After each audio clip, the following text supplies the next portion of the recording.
Yes. So we have two sessions today. One would be focusing on the net zero commitments of governments, corporates, efforts, voluntary commitments, and the second will focus on the need for a multilateral framework for net zero governance. So Kaya would lead the first session on. She's the head of policy and partnership of Oxford Net Zero. I wanted to say that correctly. And I work with the Oxford Net Zero on thinking about net zero laws. We have four speakers joining us today. We will each introduce our speakers. The first two speakers would be for the first session, where we see into national regulations and policies. And the second would focus, the second session, the two speakers, Carla and Claire, would focus on net zero governance and the multilateral system. With that, Aya, do you want to take over? Thank you so much, Selam. We're so pleased at Oxford Net Zero and the kind of interdisciplinary environment that we have international lawyers thinking about how we integrate this at the global level, and then we can dive deep down into policy instruments at the national level. And the kind of frame that we think about in terms of net zero policy is, how do we close the policy gap? The UNEP gap report has shown us year after year that regardless of what we agree at COP, and regardless of kind of the efforts on the ground, local policy, national policy, in current law and text is not sufficient to have us meet our temperature goals, and we're in line for a huge overshoot. There's also a strong sense that there's a tension between the way that governments are constrained. You know, a lot of the political science literature suggests that governments are not, authorities on their own, they're constrained authorities. And the role of the business environment in terms of enabling policy or entrenching policy through carbon lock-in is extremely important in this discussion. So the We Mean Business Coalition, which is a coalition between businesses globally who are trying to get down to business on climate and sustainability, and the World Resources Institute, as well as UN Global Compact, came up with this sort of schematic of the ambition loop, where they are trying to find examples of business climate action driving more ambition in kind of government climate action through first mover coalitions, advocacy, and coordinated efforts. And then, government climate policy, when it sets clear guardrails for businesses, helps to drive that loop forward. If you know that, the kind of technology that you're investing in, for example, electric vehicles, is going to be A, subsidized, B, rewarded, and that, the competition, the kind of carbon intensive vehicles will be phased out, it's a lot easier to make your investment strategy as a business. And so, it's a very simple theory of change that's represented, but it's something that when you kind of look at it and the complexity of it, kind of one layer deeper, is not a given. Of course, we see the arrows going in the other direction.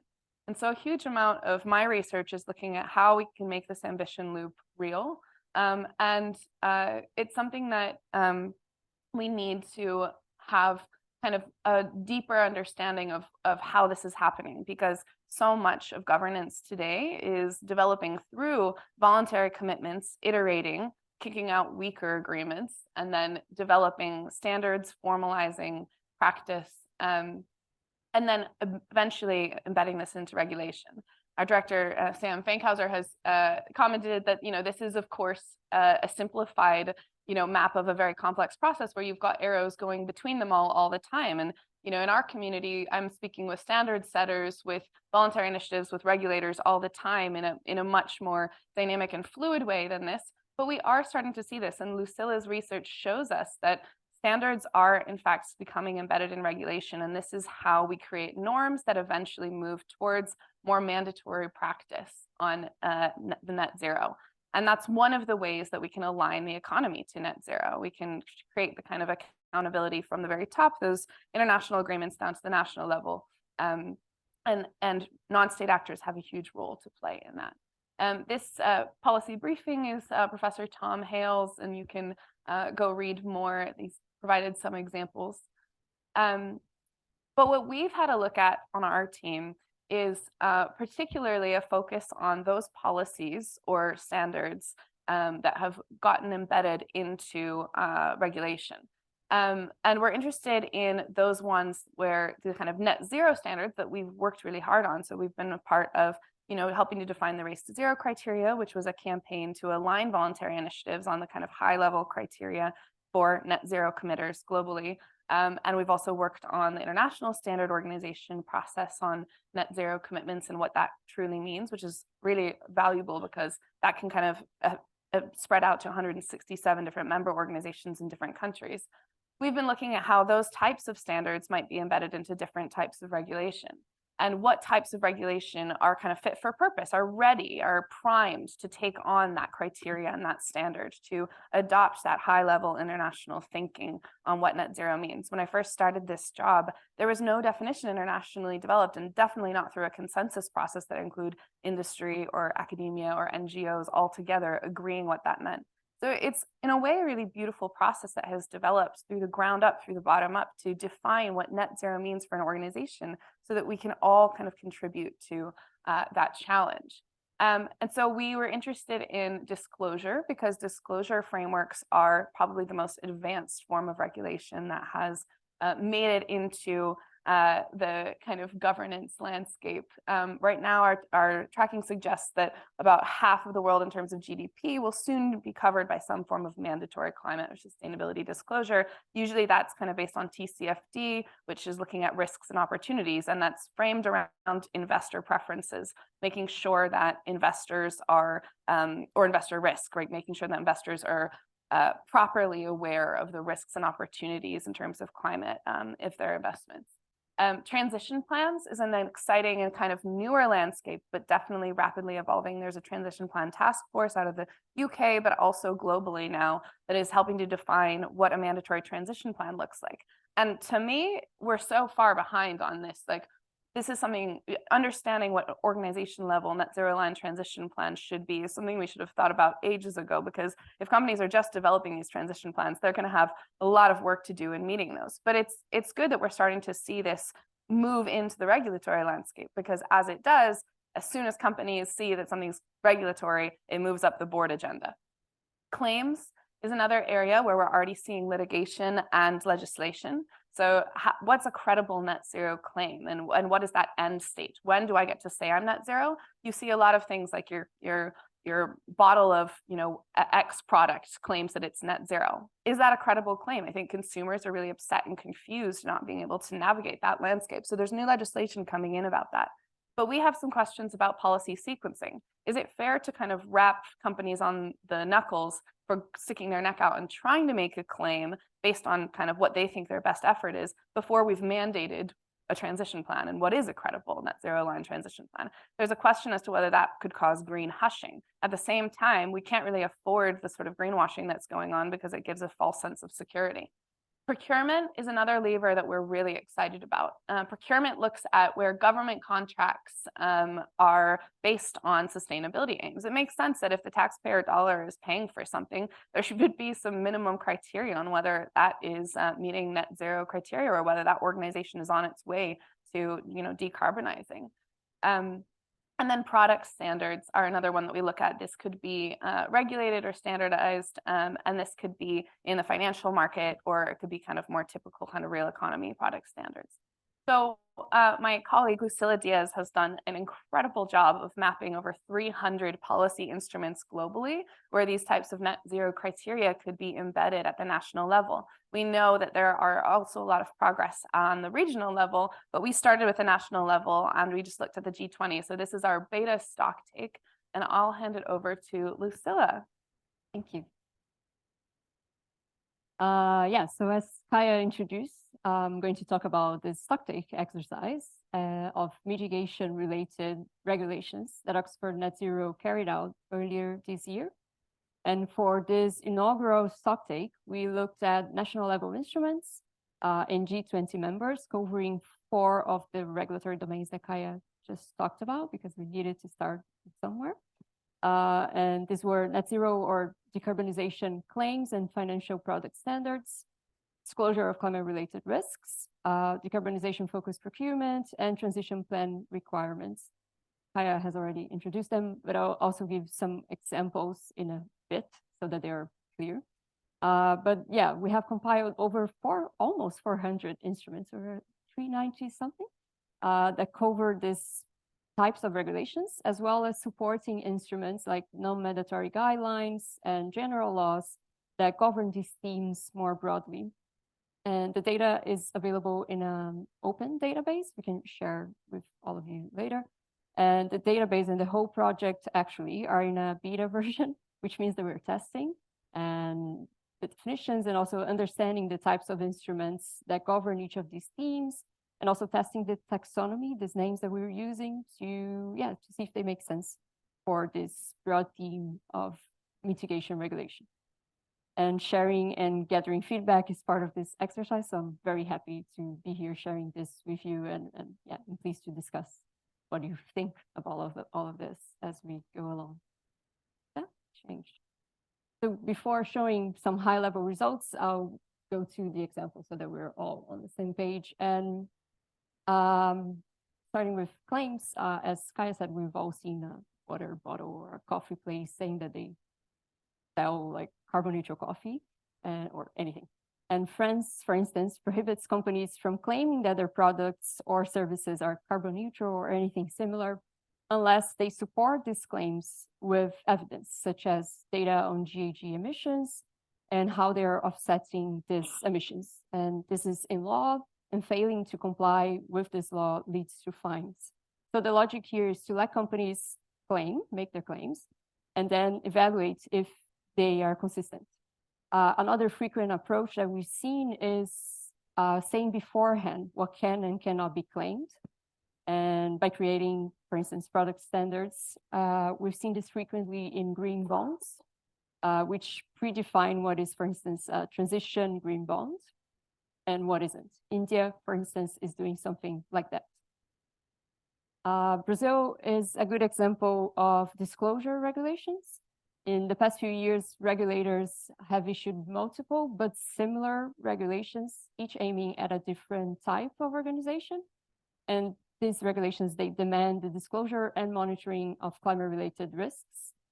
They make partial use of the TCFD recommendations that Kaya just mentioned, and also state that this is a first step towards more stringent regulations. So they sign to the market that more is to come, and that this is the route to choosing to take. Other countries are using a similar approach. So they're requiring more and more sectors of the economy to disclose, monitor, and create strategies to answer to climate risks. Is it changing? When it comes to procurement, we're seeing two types of regulations.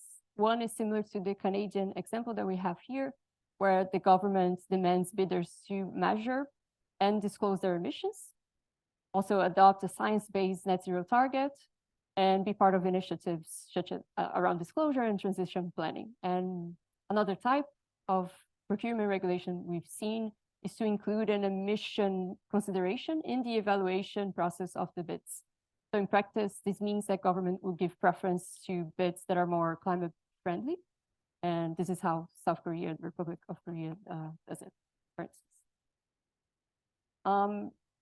Finally, transition plan regulations like the CSRD in the EU mandate companies to define and then disclose an emission reduction target and monitor their progress towards this target. This EU example is quite interesting because it combines transition planning with disclosure. So companies need to disclose their climate-related risks, okay? And then they need to contribute to reducing these risks by mitigating their own emissions, which is a good combo. Sounds like a good plan. Now, moving on to our high-level results, what we've seen so far is that regulations are being implemented, with 15 G20 members already regulating in at least one of the domains that we've mapped so far. And the 5 remaining countries, which are in dark gray here in the map, are all in the process of regulating at least one of the 4 domains that I just mentioned. And this scenario indicates that progress towards a regulated economy is happening. And it's also interesting to note that regulations are coming from developed and developing nations, with good examples coming from both groups of countries, as we just mentioned before in the example. Another high-level result is that the number of active regulations has been growing for the past few years, nearly quadrupling in size in just 4 years between 2020 ahead to 2024. And we expect that this regulatory landscape will continue to evolve as there are multiple instruments being developed right now. And yeah, so this dynamism indicates that tracking, like keep an eye out and seeing how this goes is important. And that countries are working towards these ground rules for the economy, and these are related to our global mitigation commitments. So far in our research, that is very nascent, we focus more on identifying instruments than evaluating their quality. But hints of quality are coming from the fact that voluntary standards are being incorporated into climate regulations, as Kaya also introduced. And this is also important for the convergence of these regulations, and using standards is a good way of doing that. And voluntary standards have been fundamental in creating and promoting best practices for net zero action, but they have limited reach. And our data suggests that the advocated shift from voluntary standards to their incorporation into mandatory national regulations is underway. Over 160 of our mapped instruments make use of standards already and to support their text, and individual standards have been referenced, cited, or used as a basis, encouraged, or even required over 300 times, which is with the task force on climate-related financial disclosures, TCFD, being the most frequently cited or used.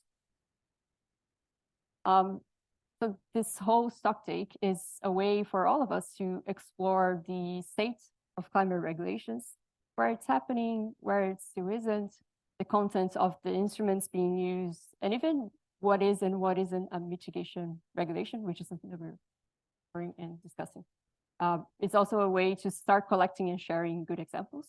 And we're very pleased to present this to you and to keep developing this research. And the goal is to take these learnings and transform this first exercise into a tracker, which will be an initiative led by the new Net Zero Regulation and Policy Hub here at university. So more to come on all of this. And yeah, let's see time. I think we might have, back to you for. Thank you so much, Lucilla, and thank you so much for all of your work. It's oh, good. It's no small task to go through all of those documents, and ultimately it does require someone who has, I think, a government background to be able to identify the commonalities between them and do that analysis. I wanted to ask you two questions before we turn over to our online panelists. Hello, online panelists. Hi, Natalie. Hi, Carla. So this regulation and this push towards regulation is an encouraging step, especially given that Fankhauser et al. Book on policy trends showed a few years back that regulation is the last instrument that governments are likely to use because it's kind of seen as stringent or something that businesses don't like. And what we're finding from our research and our work with businesses is actually they're kind of calling on it. They're like, please level the playing field. It's confusing. There's too many voluntary frameworks out there. But there's no guarantee from my mind that the type of regulation we've seen is going to actually advance kind of the net zero economy. It strikes me that there could be some bumps in the road. The design of the regulation, how stringent it is, how mandatory it is, the sort of programs that it enables. So what are you thinking about how this regulation might help us achieve net zero at the business level? What are some things you're kind of looking at? Yeah, I think in the end, the intention of regulations that mandate action is for action to happen. So that's one thing. And there are bumps, but I think also regulation can help with the bumps. So like you said, not all firms are being required nowadays to do the same thing, or they might be asked by different regulators to do different things. And so convergence can be a challenge and solving that. checking what is going on is also a step in this direction. And instruments can also vary a lot in quality, which is something I'm going to check more after, but yeah, they can be more or less strict. And having a regulation in the end doesn't necessarily mean that it's good or that it's going to a good direction. Quality is, of course, something important to be explored. And again, each country's reality is different. Even here, G20 is already, they're quite different from one another. And when we expand that to the rest of the world, realities are very, very different. And some countries might have a very strong regulatory system, and others might work in a different way. And so I think that's also something to consider. But I think nonetheless, seems like the logical step is to start requiring action. And to require action, I think, seems to be a logical next step in this scope. So in some ways, we're not calling on like the start of the road to regulation. The road to regulation is already being paved. And what we need to pay attention to as researchers is how we can smooth that road, make sure there's coordination. I'm curious what you think, because you've read so many of these policies and regulation. What do you think are some of the most powerful levers, or does it just depend on where you are and what political economy you're operating in? Is there a good sequence to bring in policies? I don't think there's a definitive answer to this question yet, but we certainly started with disclosure, which means that we started with transparency, and I think that's a good way to start. And then with transparency, transparency needs to enable action later. Like, okay, this is what's happening. What do we need to do to change this? And then thinking about action, two of the ones that we talked about here, I think they're very clear levers: procurement and then transition plans. Procurement, I think, is very interesting because it's it's a direct way that governments can reduce their emissions that every government is worried about. So you can choose what you are and are not buying. And then transition plans, if they go further from just the transparency bit of, here's what I intend to do, and actually start doing it and be held accountable to it. Also a way that action is going to be taken and emissions go down.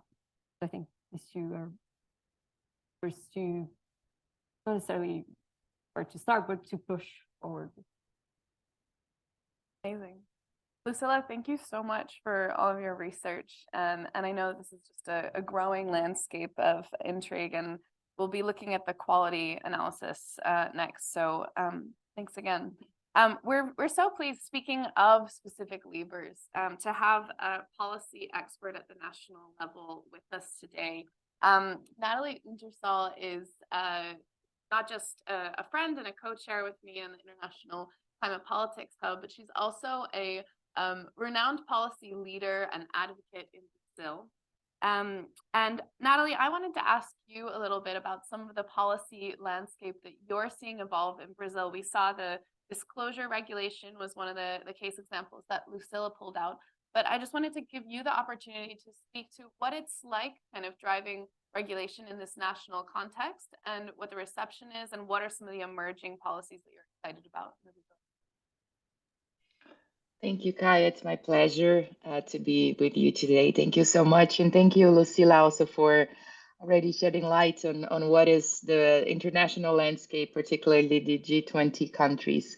Kai, I think we have many gaps, both at the global and the national levels, right? The credibility gap, the ambition gap, the implementation gap, the transparency gap, and all of them are being tackled at the national level.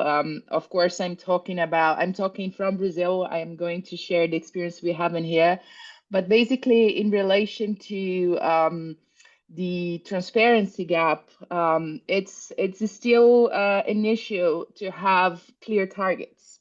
And I think we've been losing a lot of time in target setting, trying to make sure that the private sector, the real economy understands, for instance, what the NDC is, why there are or there aren't sectoral targets. So this is also part of the whole the whole conversation. And for those that are not familiar with, we lost a lot of time in the past 4 years here in Brazil trying to reset the targets that were presented before the UNFCCC at the time of the Paris Agreement at the COP21. So instead of looking to net zero, we were looking into not rolling back ambition, right? So finally, now there's been a correction, still to become official, but I think that's one of the talking about sequencing, that's probably the first step, right? You need to have at least like a clear and credible target at the national level, one that says, okay, we're going to go to net zero, awesome. When? 2050, right? What are our intermediary targets? So this is one thing. The other thing is how then you translate that into specific regulations and specific policies. And this is one thing that has been quite hard for us to advance with. Trying to answer more objectively your question, although Brazil has a net zero target for 2050 in its NDC, we don't have any net zero target in legislation. And we believe that would be important because that would signal to the private sector, to the real economy that, well, policies and instruments, both the sectoral and the economy-wide, they would then have to align with the Paris Agreement objectives, all of them, mitigation, adaptation, the financial flows would have to become compatible. So we would love to have a legislated net zero target, because that could even establish a cap on the carbon intensive and fossil fuel related investments, right? There would be a domino effect taking place, and we think that would provide legal substance, for instance, to question oil and gas explorations. However, that's a very difficult battle, right? An uphill battle that we know some other countries were able to overcome. We have the UK, we have Australia, but that's not preventing them also to invest in new oil and gas production. So although we still see the net zero legislation as a fundamental piece, not necessarily that's going to solve the problem. So going back to the point you raised before, that doesn't mean regulation doesn't translate immediately to implementation. We need to actually widespread all types of regulation, use all the tools we have in the toolbox of climate policy in the different sectors, right? So that's why at this very moment, as was mentioned before by Lucila, there is in Brazil regulation on disclosure that's applicable to financial institutions, to pension providers and insurers. There is no requirement for them, not yet, to advance with transition plans. So that's the next step, and that's very good. But the point that I want to make here is the reason why we have some regulatory framework developing for the financial sector is that that our central bank and the regulators themselves, they became part of the network for greening the financial system. That was a powerful tool, a powerful lever, because provided examples of what we could do here.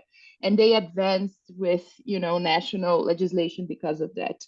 That's not the case for the real economy. Of course, there are different examples, different countries that can provide, inspiration, good practices, but overall, we don't have necessarily that, that case registry with everything we need.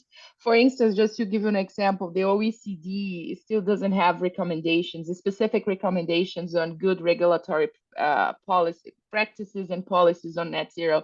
So that would be a prime space, for instance, to advance that kind of thing. Right now, the situation right here, I think it's a very fragmented one. Just to give an example, only 26 companies, Brazilian companies, they have SBTI targets. We won't do the transition with 26 companies, although they are quite big. But that's where we are now trying to work around and to work with regulators to really take advantage of the fact that Brazil has now a different political landscape. There's positivity around what we can do, to what we want to do. And finally, we need to take advantage of this moment to really advance not only on having stronger targets, locking in some net zero in the regulations, but also to anchor all of this into a very solid climate governance framework, which is not there yet. So to finalize, because I imagine you have some other questions, but I think the main concern, the main challenge we have at the moment is that although there is some advancement, the regulatory and political landscape here on the net zero, it's kind of becoming more and more visible, and we are, advancing somehow with that. There is something which is kind of immune so far to all of this, which is the fossil fuel production. Brazil is aiming to become the fourth largest oil producer in this decade. And this is being advanced as if we were not in a warmer and a warmer planet and a more unstable climate. I know that's the case for other countries too, including those that have legislated net zero targets. So I think we have to be creative, and we have to make ways and find ways to really navigate this space within the conveyor belt system to tackle that. How we're going to cap the oil and gas production, that's still a very big question. Thank you. Natalie, thank you so much for that answer. I picked up on two really important things. I rarely hear people say, and this is why we got that regulation. And to know that story is a very special insight that you have, and it's something that I'll take home. A lot of the literature that I'm reading on how we do this, what we have, what kind of processes enable this, talk about catalytic coalition building, catalytic cooperation. That's Tom Hale has a great paper called Catalytic Cooperation. And it sounds to me like that coalition on greening finance that you mentioned was kind of a catalytic opportunity, but we can't just leave it in coalitions. It sounds like there's still going to be work to do bridging that implementation gap once the policy is in place. And hopefully those 27 SBTI commitments can expand, and we can build the standards into more regulation to drive that adoption. I wanted to ask you one more very quick question, if you could answer, because I know we have to hand over to the next section. And I think you were starting to signal how the NDCs being in targets and in law, that the integration between the international and the national, one of the most interesting points that I've understood about the integration between international and national policy is that countries that host COPs, countries that host international climate events, even just regional climate weeks, are more likely, statistically more likely, to implement climate policy. And so I just wanted to ask you quickly what you're excited about Brazil hosting COP30. Wow, first of all, it's good to know that visibility also drives action. I kind of agree with that. I'm excited about Brazil looking at nature as a solution, as an asset. For those that don't know much about our diplomacy, that's not been the case for many years. So I'm very excited about COP30 being the nature COP, and Brazil advancing with net zero regulation around that too. So that's probably one of the main things. And the second, which is already unfolding, is that we are passing a cap and trade system. It's actually happening right now at the National Congress. And up to 2025, I think we will have regulated emissions, a cap on industry and energy related emissions here. So that's a deliverable, and I think it's going to be super important for us in terms of implementation. Thank you so much. And with that, I'll hand over to Selam for the international discussion to continue. Thank you, Natalie. Appreciate it. Thank you very much, Kaya, Sia, and Natalie. That was very great, and it's great for our session that would look into a need for a multilateral governance on net zero. But I would start by saying that the Paris Agreement provides some clarity on that. It has driven a lot of efforts on climate action, net zero commitments. There is recognizable work that's being done, but the question is it enough?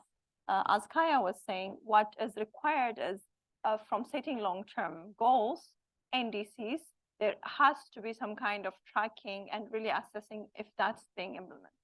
That's the first question. The second question is, yes, many countries are designing policies, standards, regulations, but it's very fragmented. So there is no way of comparing one to the other. But in the main purpose of the Paris Agreement and achieving the goals of the Paris Agreement is there has to be clarity on how we get there. So with that point, some of the recent the IPCC UNEP-GAP report have clearly put numbers, right? So we need to reduce 43% from the 2019 level by 2030. There's another figure, yeah, by 2030 compared to 2019, we have to reduce by 60%. So these are quantified numbers. So when we design our policies, when we design our strategies, we also have something, we need something that could be quantifiable, tracked, and reported on. So the question is, if we're going to think of that kind of system, it's going to be disruptive. So not only disruptive, it has to go through all sectors and economies. But what we are seeing at this stage from national governments, either the policies focus on one sector, or it could focus on sectors that is more emitting in that specific country. There's a lot of research on this. The other important element, and I particularly following the negotiations under the UNFCCC and really understanding how that agreement was designed, there is going to be different timeframes of when we get to net zero. Of course, the general framing is by 2050, we need to achieve net zero, but that's really based on sustainable development, equity, and so on. So if, and then from the long-term strategies report, what we have seen is the time frame at this stage for long-term strategies range between 2050 and 2070, because China, for example, have provided they will achieve net zero by 2060, and India 2070. So there is already a difference on when countries will get to net zero. In that world where there is also a priority of sustainable development, how do we link that to the design of a net zero governance that will respond to what Paris requires and what we require as humanity, in short? The other important question when I'm looking into is how do we make sure there is finance available to it? Making financial flows consistent with low emission investments, that's something we might need to look at. The focus of all the tracking of net zero has been really focused on mitigation goals and mitigation targets. But if that's the case, if the same company is investing in fossil fuel, for example, that also needs to be tracked. So those kind of fragmentation of efforts needs to be really clearly reflected. The other important element, governments are doing a lot. It might not be sufficient. Non-state actors are also doing a lot, but there could be governments that are not doing anything at all. How do we address that is also another important element, especially in considering a multilateral governance. The other is there is also a data that reflects, again, some countries' understanding of net zero is for all emissions, for all gases, for all 6 IPCC gases, whereas for some, it's only the CO2. So net CO2 reduction. What that means is the other sectors and the other gases will continue to be emitted. So even that clarity on net zero, meaning net zero of all emissions, need to be defined properly from a multilateral perspective, because at this stage, governments can choose which of the gases they can try to implement and advance their targets on, especially under their NDC. The other important element and which we are again looking at is how do we understand the scope and the coverage question? How do we address sectors, gases? Of course, there is a general guidance where even under the UNFCCC space, there are a lot of decisions under the UNFCCC, the United Nations Framework Convention on Climate Change, where it provides that NDCs, as much as possible, should cover all the sectors and all the gases. So for that, net zero targets needs to reflect a similar kind of guidance. in addition to that, there has to be some kind of clarity on how that's projected, the methodology they have used for estimating that, the methodology they're going to use to track it is also very important. So what we're thinking is, if countries are left to do all this, it will be more fragmented, right? So there is a need to set some kind of general guidance where countries come together, sign on to it, and then say, okay, this is how we're going to implement it, report on it, and implement it. And then we think of the instruments and tools, right? So what Kaya and Luciana are doing, sorry. I'm sorry, it's like a bad week to get a cold. So which of the instruments really work?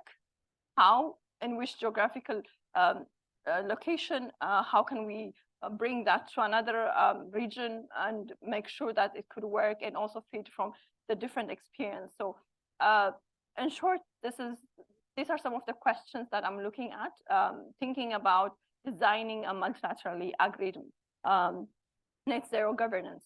And now I have two great speakers that have been working a lot on governance.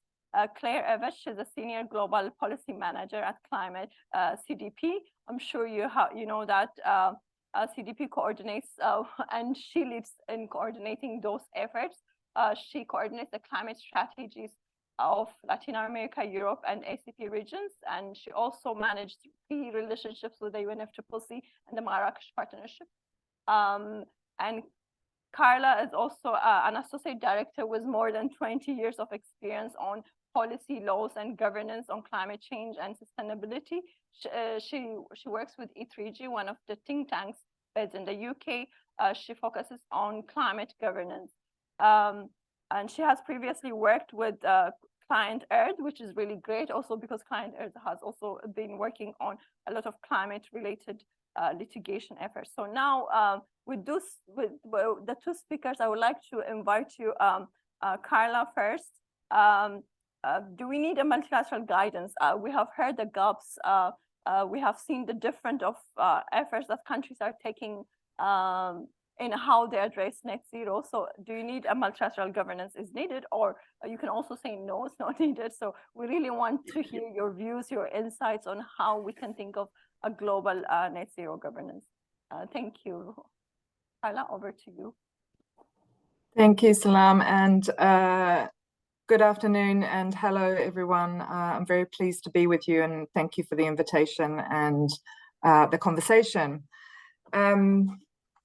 So I'll make a few general remarks and try to address your questions. I mean, we're speaking about net zero governance, and of course, climate governance contains many things. Net zero governance also, but at least that gives us some focus. And if we think about the task ahead, and to make it very concrete in terms of who needs to act and by when, in G20 countries, we need to see emissions peaking by 2030, which is 7 years away.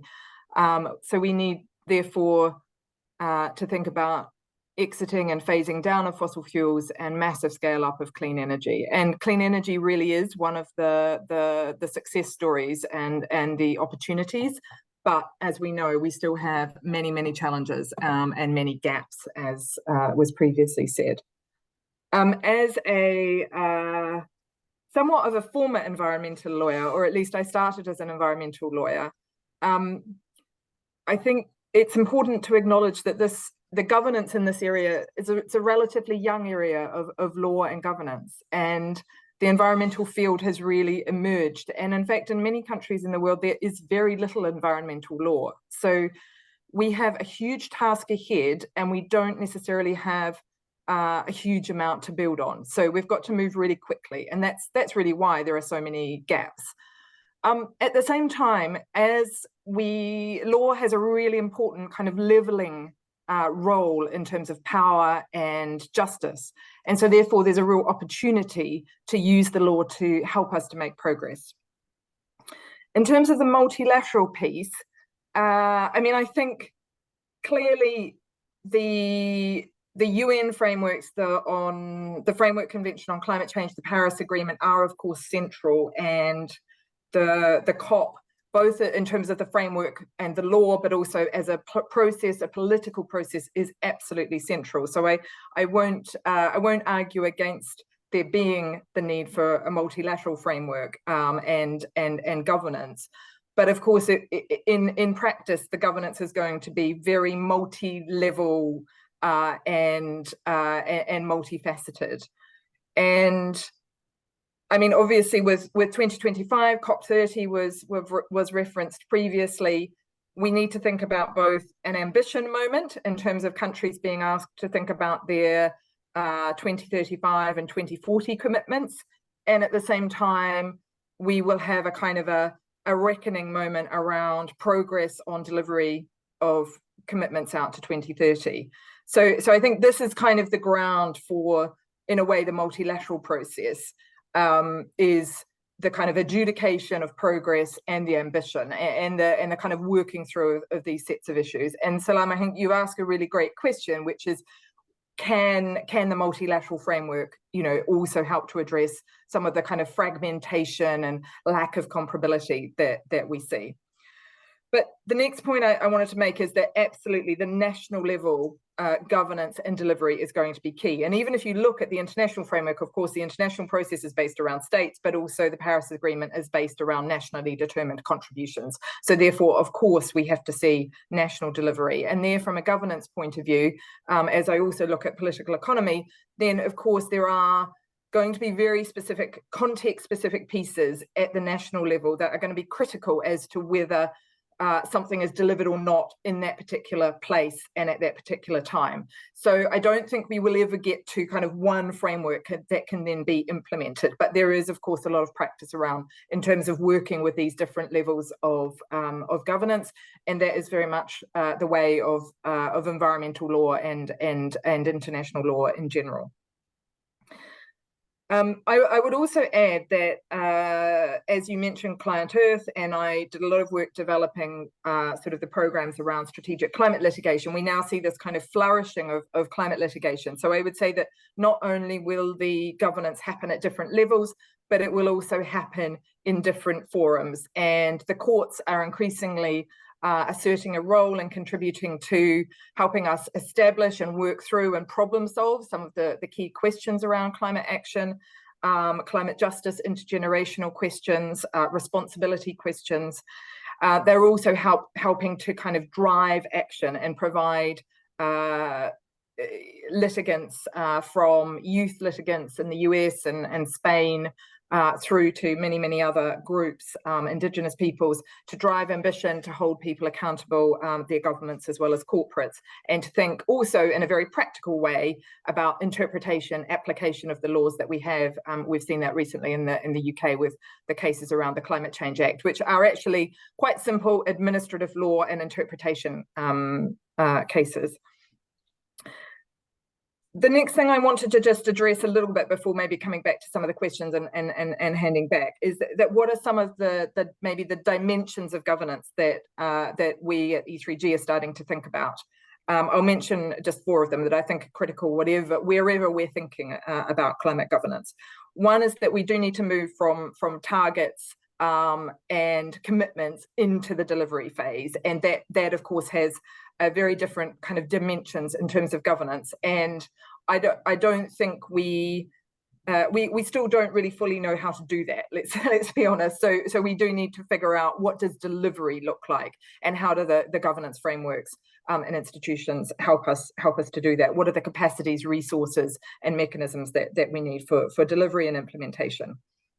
And then the second point is around fairness and inclusion. So increasingly, we need to be thinking not only about justice between countries, and of course the COP process and the international processes are critical to do that, and the climate finance picture and loss and damage are very key conversations there, but we also need to think about fairness and inclusion of people within countries, both substantively in terms of distribution, but also in terms of processes to include people and to have governance that is citizen-centered, and again, you know, that's really a key feature of environmental law, but also of this kind of area. So increasingly, the sort of social dimension is, I think, something that is being addressed. There are specific laws around just transition. We see examples in Spain, huge focus under the current administration in the US on environmental justice in the sense of addressing sort of wrongs from the past for disadvantaged communities that are located near polluting activities, huge amounts of investment. I was in the US recently and hearing about that from the Environmental Protection Agency. And also a note there that, of course, the human rights frameworks and the decisions that are coming out of various different, at the international level, but also at various different courts, are really critical in helping us think through how do we not only understand climate and environment and the right to a clean environment and to be protected in terms of climate change as a human right, but also understand that we also need to implement the policies and plans in a way that aligns with and respects people's human rights. The third point there around the dimensions of governance is the role of scientific advice and independent advisors. And there has been, you know, a real growth, and that is perhaps one of the areas where there is a role to think about how those advisors can help accelerate both in their own settings where they are advising and providing advice to and fulfilling a sort of expert role, but also a role in terms of accountability. How can they also help us learn faster and understand across jurisdictions how we can move more quickly and towards something that is more comparable and less fragmented. And the final point there in terms of dimensions of governance is around obviously the other challenge we have is that this is also very horizontal. We need to think about integration across many, many different sectors. And so therefore, when you start to think about climate governance or a climate minister, how do they also work with their counterparts in transport and in energy and in many, many other areas and how do they have sufficient power, agency and resources in order to be effective in delivery? So that's really critical. So Selam, I'll hand back to you and look forward to the conversation. Thank you very much. Thank you very much, Carla. That was really great and very insightful. I really liked the idea of multi-level governance. That's also something that I've been thinking about when we think of a design for net zero governance. It should look into what are the different national arrangements, national jurisdictions, the difference between that. So it's very important. And I really like also the dimensions. That's really important. But maybe one quick question there is on transparency. I mean, related to the first part where it relates to delivering the target. So I feel also one important element that needs to be there is how we track this target.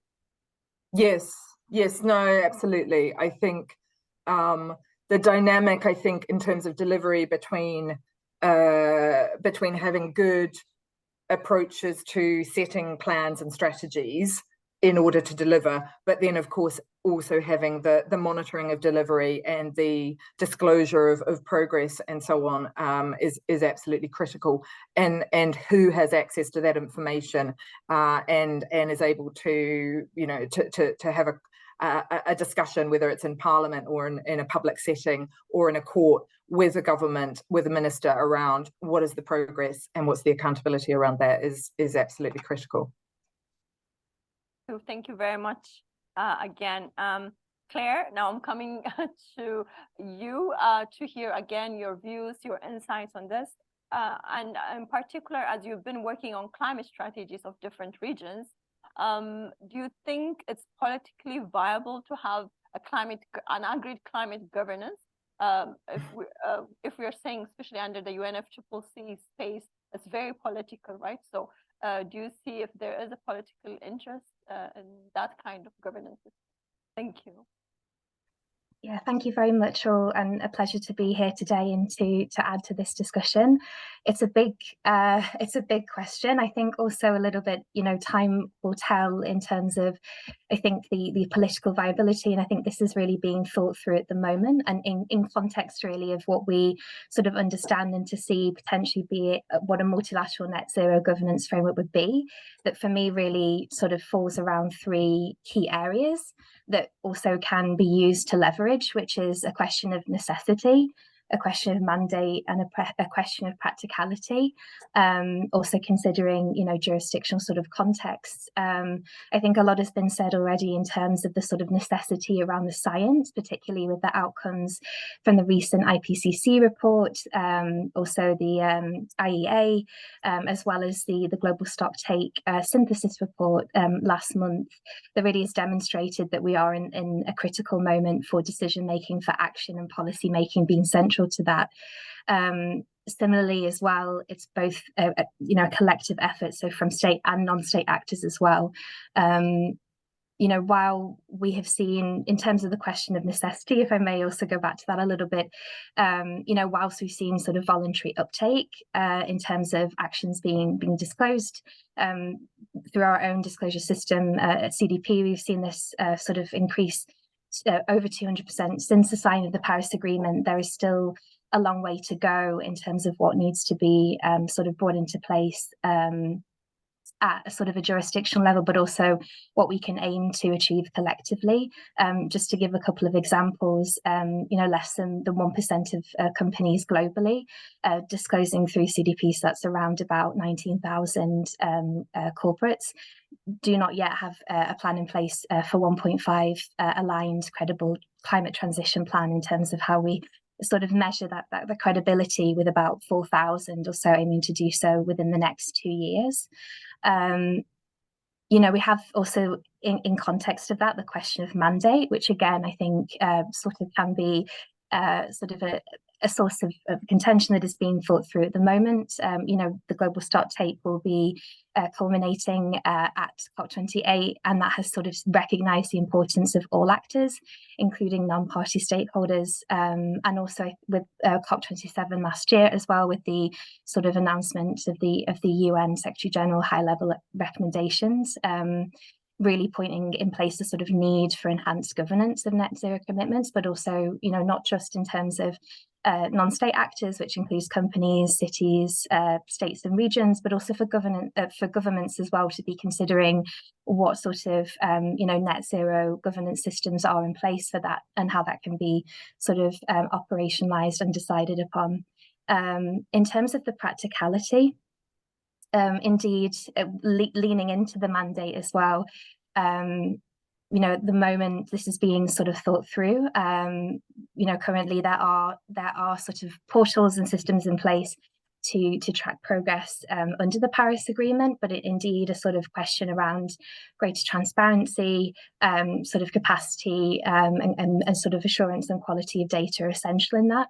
And I think that comes back again to sort of the discussions earlier on in terms of the integration of global standards as well, which again are noted in the recommendations, but indeed should be thought about as a floor and not a ceiling, and particularly considering the sort of mechanism of transparency in enhancing accountability. How can we use and integrate sort of globally acknowledged and established standards to further push for greater transparency and information around the risks, opportunities, dependencies and impacts for both people and planet. I think also as well, in terms of the sort of political viability, I think it's also interesting within the context of the Paris Agreement, where also there can be other mechanisms sort of as mentioned, but also across policy for as well. So we also have COP16 CBD next year as well, in context of the global biodiversity framework, but also at the moment the global plastics treaty is currently being negotiated upon as well, and will be later this year. So again, where are sort of the spaces where we can also sort of build linkages across for where we can seek to increase transparency and tracking progress to that effect. So I think another strand I would sort of mention in terms of that political viability of which has been touched upon a lot in the discussions, is also where are the alternative fora, and also where can we link to sort of national jurisdictional developments and policy regulation, and the law being sort of cornerstones of that. You know, as mentioned, we have seen an uptake in voluntary disclosures, but they are insufficient. And as mentioned sort of earlier on as well, we do see momentum, particularly on disclosure policy and regulation, serving as a powerful tool to ratchet up ambition action. So across the G20, very much mandatory climate-related financial disclosure is now on track to become the norm. And then in other spaces and sort of broader, you know, biodiversity and nature-related impacts, for example, we understand sort of through an analysis across our global policy team that about 40% of jurisdictions in the G20 are in the process of introducing water-related disclosure requirements as well, that show sort of a sufficient degree of alignment with principles for high-quality mandatory disclosure. And indeed, I think this is a space that will continue to grow, but, you know, building upon sort of the standards that are in place and have been established, to continue to push and use that as a space for enhanced accountability and action ultimately. I think I'll pause there. I think maybe just to sort of summarize my points there in terms of the viability. Of course, you know, there will always be regional considerations. I think there is a, you know, consultation thinking at the moment in terms of what that could look like as a you know, a accountability mechanism that can track progress under the Paris Agreement. But I think what is most important is that collective efforts remain ambitious, that they, you know, aim for the sort of the highest quality, comparability and consistency of information there, that are based on the latest available science and in line with global standards. So if we seek to build a framework to that degree, all of those elements will be crucial. Thank you very much, Claire. Thank you. That's really great. And I have taken a lot of notes on the points. And what's really interesting is, yes, we do have a tracking process under the UNFCCC space under the Paris Agreement for the NDCs, right? So what is currently missing is countries submit their long-term strategies of how they will achieve net zero, but then there is no reporting on that. There is a continuous request to updated reported. So maybe I think there was a point Carla mentioned around 2040, some kind of tracking or updating of where they are with their LTS. Do you think something like that would work for the long-term net zero targets, in addition to what is existing for the biannual update reports, for example? Do you envisage something like that for ensuring comparability, or something else? Yeah, it's a really important question. I think it is, you know, we should also, as you're saying, I think it's important to sort of consider what tools, you know, are sort of pre-existing and sort of mechanisms under the sort of, you know, ratchet mechanism of the Paris Agreement. I do think that as exactly you said, the biannual transparency reports, so under the enhanced transparency framework, so that the parties or governments will be submitting those reports next year is a critical component of that. I think as a first step, it's sort of important, I think, to focus on the processes and mechanisms that we have to see how they can be improved, but also having that sort of whole of society perspective as well. You know, I think we will see the outcomes of the GST at COP28, and I think there is a degree and an importance to which the GST process should make explicit linkages to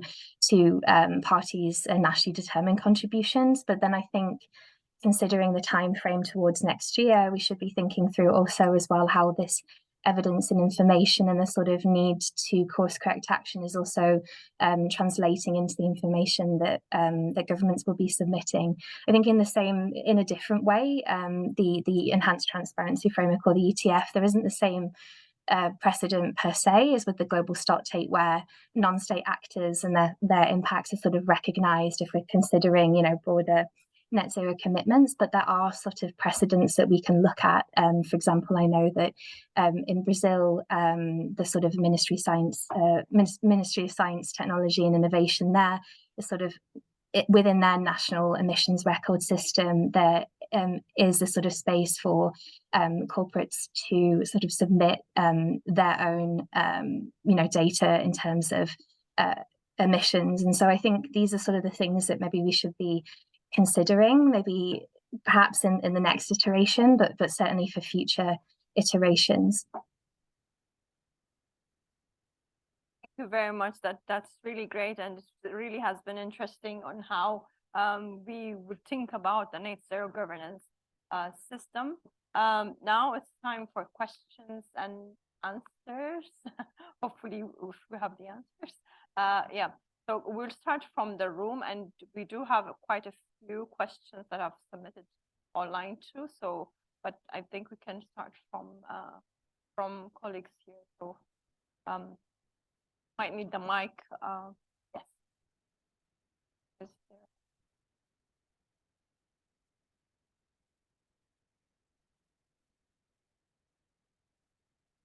Hi, thank you all for all of those great points of view.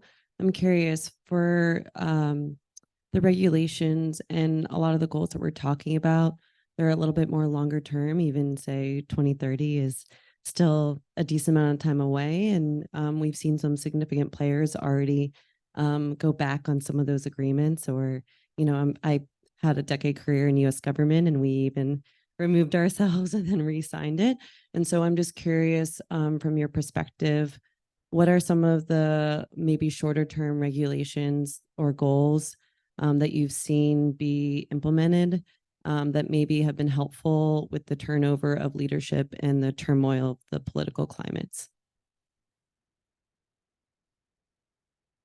I'm gonna jump in first. I might hand over. So I think one of the tools that we highlighted, which is procurement, is really exciting because even when you don't have a full kind of in the US, for example, didn't have control of both the House and the Senate, but the executive authority was able to put in place procurement laws because that was the money and the executive power of the government. And so that was one way to sort of spark movement from companies who wanted to bid for projects with the government. I think that there's also something that I like to think about in all of this, which is that regulation is not only powerful because it mandates something. It's powerful because the threat of regulation exists, and that has been shown to drive more uptake of standards.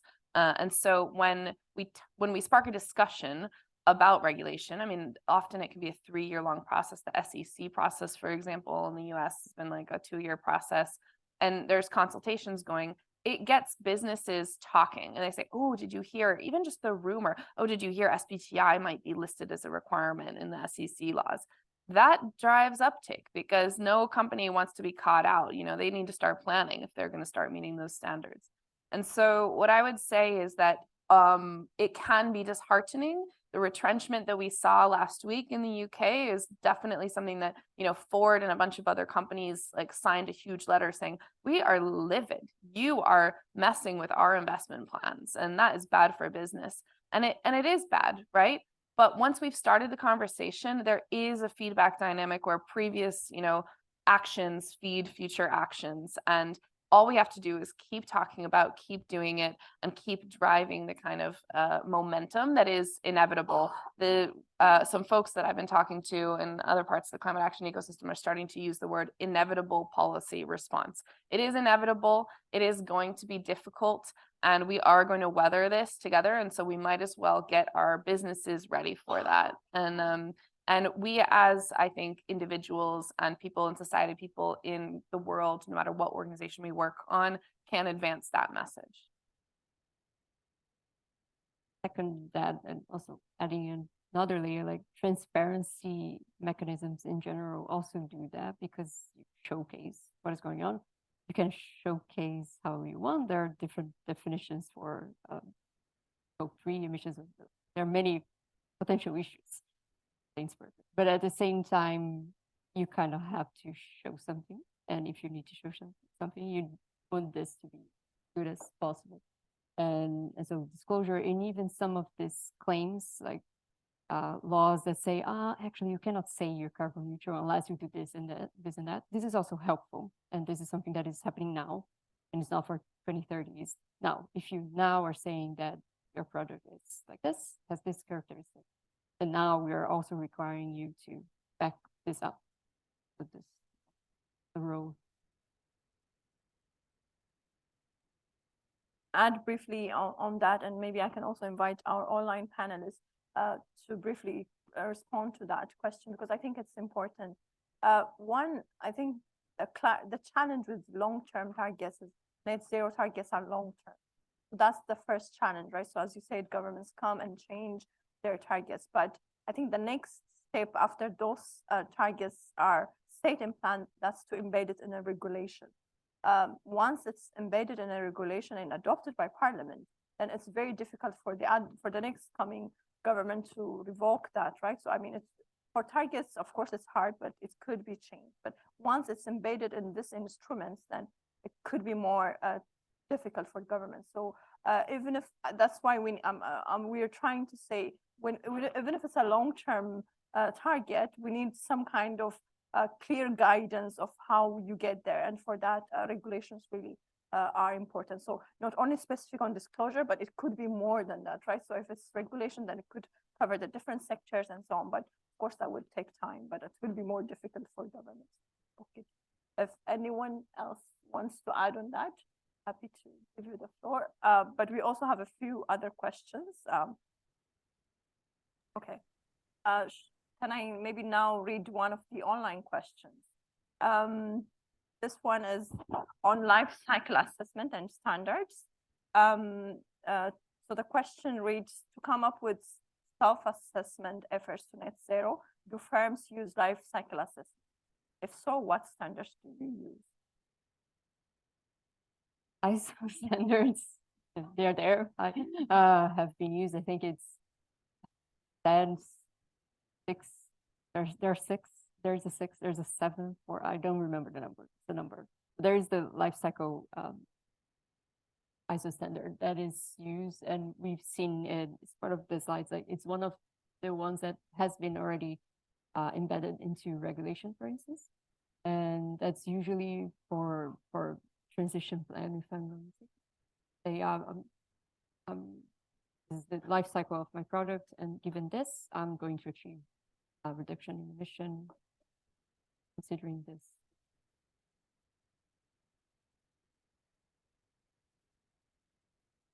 Here in the audience. Would we like an answer from the audience on standards? Oh, Hi, Ritwika Singut, the British Standards Institute, BSI, which is a member body of ISO. Really great talk. I think one of the things I picked up on from the panelists was around kind of the bumps in the road, the fact that there might be quite a lot of regional context that needs to be considered in this landscape. So I was really keen to hear your thoughts on kind of how you've approached that in your work at the moment. One of the things that so at BSI and our partners at the UK Accreditation Service, my colleague is here today, are really thinking about is how we can tap into the existing infrastructures that are in place in every country around standards, accreditation services. So this will be, national standard bodies that are already operating across the economy, but might not be tapping into the net zero and climate area, but actually have the ability to scale things really quickly. And they could be a really useful regional bodies to kind of engage with and bring along in this journey, because they can really help make that difference. But really keen to hear your thoughts on how you've sort of looked at that local context. Sorry to ask another question instead of answering. maybe this is one for Claire. Yeah, happy to. Although I would have loved to also have pulled out a couple of more regional examples from my colleagues in maybe LATAM or APAC as well. But I think maybe if I can answer it in terms of, I suppose, firstly like a theory of change, and then also as well in terms of how we, try to shift sort of policy and regulatory developments through the sort of information and insights that we can gather as well through our own disclosure platforms. But what we that I think has seen a high degree to effect as well is when we're able to maybe have discussions with specific regulators, be that in country, that we can sort of point to the voluntary uptake that we have seen through disclosure, particularly through our own platforms, which we intend to consistently and sort of evolve in line with global standards. So our disclosure platform is aligned to the TCFD. So when we're sort of seeing or have seen nascent discussions on consultations on disclosure policy regulation, we're already able to sort of point to say, look, there is a corporate readiness there, and that has been consistently growing. And so we can kind of hone in to sort of really specific sort of evidence points and proof points to be able to move that along, which I think can be powerful. And then in terms, I think, again, sort of the other mechanisms of where we try to, again, to sort of showcase that is moving along discussion to be able to then show the sort of viability and sort of uptake in terms of not just regulatory developments, but also in line with the sort of global standards and importance to do that, to then in a sort of consistent but comparable way and incredible way. I think ultimately as well, that comes back to a discussion in terms of incentives as well. And again, what is the sort of added value and benefit, which has been mentioned in terms of the sort of being ahead of the curve, but also back to financial flows as well, having information, or investors having information across their portfolio that they can check, sort of year on year, is also a powerful tool for them to be able to sort of determine. And ultimately it's about, trying to, for climate, but other also aspects to be seen as material. So that's how we have tried to, I think, evolve discussions. I apologize, I cannot give you maybe a more concrete example, but very happy to follow up sort of following the discussions to give more concrete work from our policy teams regionally. I think this question is really important because it, I think, touches at one of the most difficult tensions of standardization and regulation, which is that it is actually top down in terms of how it gets implemented, or people think of it as top down. But that can cause real problems in terms of emerging market perspectives, in terms of the power asymmetries we already see in the global economy. I spent a beautiful day with some entrepreneurs from across the continent of Africa, and they were like, we see standards as the ISSBs coming into effect in different kind of investor frameworks, and they're responding to it to their investors from the African context, and they're saying, well, look, we're responsible for this amount of emissions, and we're just getting our companies off the ground, and you want us to hit net zero and to measure our emissions and prioritize that over our economic opportunities. And that is a real consideration that we need to be bringing into these conversations. And that's why it's not that that leaves us off the hook in developing standards or regulation. We have to do that. It's inevitable, right? It's that we need the kind of democratic institutions that are international, diverse, representative, and that truly kind of fight those power asymmetries. And what we know is we can't do that passively. We can't just put out a consultation and just say, oh, okay, could the member body from Zambia please attend? Well, does the member body from Zambia have the capacity, the funding, the time, the awareness, right? The support to do that? It is, if we are truly taking an equitable approach to net zero regulation and policy, then we have to practice equity, which is driving intentional capacity towards governance arrangements that are being developed. And this is not something that happens easily through the UNFCCC process. I'm sure Selam can give example after example of how little representation countries have when they should have, a more of a voice. And I think it's something that if we gloss over that, this could be the death nail in, the kind of net zero regulation and policy movement. Not the death nail, because it's inevitable, right? But this could be a real snag. And so developing international fora through perhaps regional climate weeks, through the kind of institutions that we already have started to build to develop good international governance is something that we have to do. And doing that through the lens of interoperability and alignment and reducing fragmentation can help us develop regulation that it doesn't feel as top down. I think one really good example of something I'd like to see in more standards is the emerging market framework of rewarding climate solutions and rewarding innovation, rewarding companies' role in the kind of global net zero challenge, not just kind of slapping them on the wrist for failing to meet their inventory targets. And maybe we need different standards for those kind of scrappy startups in Africa, Latin America, parts of the emerging economy that are helping us leapfrog. We're not so worried about their emissions in the first few years, but we are worried about their kind of global impact. So that's something that I'm thinking about a lot. And thank you for that. Thank you. There's one. So what we're doing is maybe we're also taking a few questions from online, but I really wanted to add a bit on that because the net zero targets would vary from country to the other. That's embedded in the Paris Agreement. So the obligation of when to get to net zero at minimum is 2050, but countries based on their sustainable development context, historical responsibility, and so on, could define their own net zero targets, right? So as I mentioned, China has said 2060, India has said 2070. So the African continent is also coming up with their own timelines, right? So there will be different timelines, but the point is even recognizing that, and that's how equity at that point was tried to be operationalized, right? But the question is, again, if businesses have this pressure of meeting some kind of standard, then maybe that's why we need to think about a global framework. Can we think of a harmonized standard which would work for specific region, and then, but that would help in really aggregating the efforts, right? So maybe harmonization of standards could be something we need to look into at some point. Yeah, it's not an answer, but it's like sharing one of the possible thoughts. Okay, from online, this one is very specific to Carla. On comparability of frameworks. So the question reads, Carla mentioned that one single framework cannot be implemented. How can we guarantee comparability across sectors and nations with a plurality of frameworks to track progress?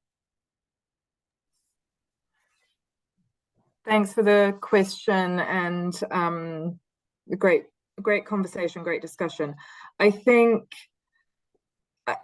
I mean, I do sort of stand by. I don't think there will be a single kind of template in terms of the way that we will do delivery at the national level, because I think there will be variability, and that will be according to political preferences, capabilities, the timetable, the type of economy and society that we're dealing with. But I think there will certainly be, going back to the sort of the multi-level governance, there will certainly be a role for consistent kind of a combination of political and legal accountability around things like reporting up on your greenhouse gas emissions, on disclosure of your sort of plans and your progress against those. I think we're starting to see that coming at the international level, and I think we will really see how that starts to sort of come through in the next couple of years, and particularly again looking to the sort of end of 2025 moment when we will need to see where countries are coming from. So there will be common aspects where we do have more of a sort of a single framework, but within that, and this really was the kind of the evolution or revolution under the Paris Agreement, was to allow more space for literally nationally determined contributions within that framework. So I think it's about a balancing act between those things in order to drive delivery. And I think from this conversation, there are all sorts of other kinds of drivers that come through from delivery, not, including potential to miss economic opportunities or to miss revenues, like the UK government has now said, okay, well, all that money is going to go to Europe, not to, the UK carbon market now collapses. Stakeholders are concerned that their plans. So there's lots of different ways that this will happen. I think there will be aspects where it will be a single, but I don't think we'll have a template, as it were, for delivery governance. Thank you very much. We have only a few minutes, so maybe the last question from the room, yeah. Thank you very much. Richard Collin from the United Kingdom Accreditation Service. So our role is overseeing organisations that carry out testing, inspection, certification, things like that. So we're really in this space of credibility, and our world is a world of global mutual recognition, where we have global agreements through international organisations that we are all national accreditation bodies all sign up to. And so I hear all the time comments about consistency and credibility. What I also think about is how, in the end, businesses are going to adapt what they do. This comes down to all the regulations and the policies comes down to enabling businesses to do better what they do in a way that they can realistically and credibly move towards net zero at the right time and in the right way. So Rashwika mentioned the frameworks, the national frameworks that also link to international frameworks that we have. Carly, you were talking about maybe it's possible to have more of a global approach, and you were talking about harmonization. This is the offer really of global standards through the international systems, through ISO, and verification those standards are being met through accreditation, that there is that opportunity that enables then predictability for business. One of the big concerns when I talk to small business representatives is that they're in one supply chain that says, well, you need to follow our methodology, and then in another one, you need to follow our methodology. And in the end, they don't know which way to turn, and so they don't do anything. The opportunity to use those more global methods of developing and having standards that can then be checked against in a way that's globally recognized and scalable. There's such power in that. Sorry, this isn't really a question, but definitely more of a comment, but it's also an offer, because we want to see how we can support all of these initiatives. Your point about the democratic challenges in standards, that's a really important point.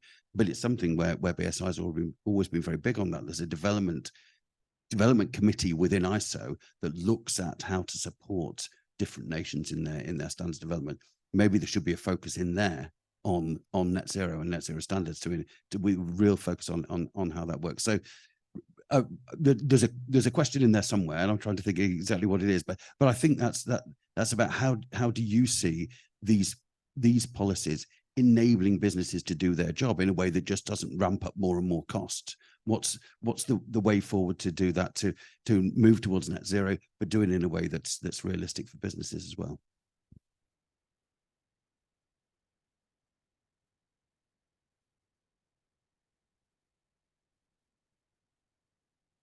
Okay. No, I think that's great. That really wraps up our discussion very well, right? Why we need some kind of guidance, global governance guidance on how we understand net zero, and it comes down to the specific standards, right? So I think that's very important. I think we can conclude our session. We are just a minute over, which is really good. So again, thank you very much for joining us. Thank you, our panelists, for sharing your thoughts.